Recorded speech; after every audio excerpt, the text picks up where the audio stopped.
अब हम देखते हैं कि ये थैलेसीमिया की ये बड़ी बड़ी डिजीजेस बच्चों को कब कैसे कहाँ डायग्नोज होती हैं। तो होता क्या है, हम लोग उल्टी सीढ़ी पे उतर के देखते हैं। लास्ट डेस्टिनेशन इनका है हॉस्पिटल।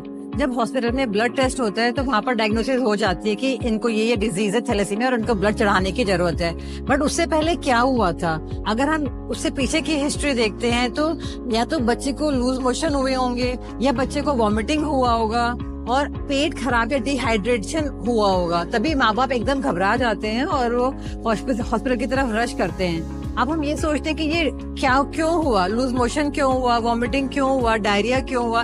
तो ये सब कुछ खाने से कनेक्टेड है।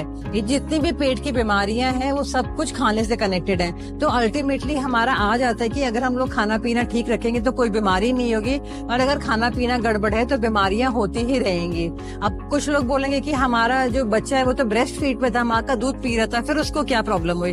तो मैं वहीं पर ये बोलूंगी कि हम थैलेसीमिया के जब बच्चों का ट्रीटमेंट करते हैं तो हम यही बोलते कि अगर बच्चा ब्रेस्ट फीड पर है, माँ का दूध ले रहा है, तो माँ को ये प्रोटोकॉल करना है। क्योंकि माँ खुद से इतना एंटीबायोटिक्स, इतना दवाइयाँ खा रही है और इतना जंक फूड खा रही है या एडल्ट्रेटेड फूड खा रही है, तो बच्चे को ऑटोमेटिकली दूध पीने से भी उसको बीमारियां हो जाती हैं। अब दूसरा सवाल ये आता है कि अगर बच्चे का पेट खराब भी हो जाता है तो हम तो बोलते हैं कि हमारे शरीर में ही हमारे डॉक्टर्स हैं। जो हमारा गट माइक्रोबायोम है, गट माइक्रोफ्लोरा है, वो ही हमारा डॉक्टर है। कोई बीमारी आती है तो वो ध्यान रखेगा।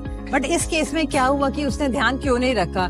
तो इस पर मैं ये बोलूंगी कि जितना भी हम लोग वैक्सीनेशंस लेते हैं, जितना हम लोग एंटीबायोटिक्स लेते हैं या डीवर्मिंग के टैबलेट्स लेते हैं, अब डीवर्मिंग टैबलेट्स में उसको ये समझ नहीं आता कि अच्छे वर्म्स को मारना है या बुरे वर्म्स को मारना है, तो वो सारा ही माइक्रोफ्लोरा हमारा खत्म कर देता है। तो 5-6 महीने में ही बच्चे इस लेवल पे आ जाते हैं कि उनका माइक्रोफ्लोरा सारा फिनिश हो जाता है। और तो फाइनली मैं यही बोलना चाहती हूँ कि हमारी सारी बीमारियां हमारे खाने पीने से ही रिलेटेड हैं। अगर हम अपना खाना पीना ठीक कर लेते हैं तो हमें इतनी बड़ी बीमारियों का लेवल कभी भी नहीं लगेगा।